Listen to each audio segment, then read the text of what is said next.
you've wondered why the successor to the BMW 6 Series will be called the 8 Series, even though it will be virtually identical in size, it's because of this car, the 6 Series Gran Turismo, which is moving up from its previous 5 Series designation and taking on the number that once denoted BMW's sexiest coupes.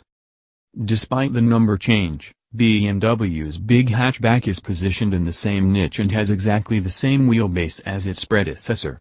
The proportions, however, have been tweaked to some effect. The new model is 3.8 inches longer and 1.0 inch lower than the outgoing model, while width is virtually identical.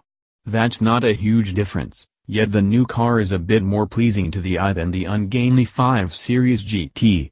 Sure, the Hofmeister kink is twisted beyond recognition, and we can't for the life of us draw a connection to really any 6 Series in history, but we don't see many people who believe the Tesla Model X is beautiful having a beef with this Beamer. Some of the predecessor's noted quirks have disappeared.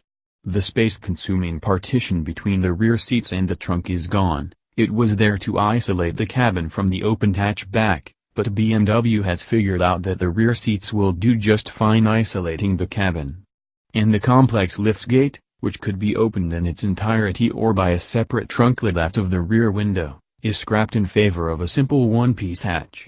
The previous system, in BMW's words, allowed trunk access without disturbing the rear passengers. We think the kids and any chauffeured adults will be able to cope with the one-piece liftgate just fine. Especially since the driver may be in a far better mood.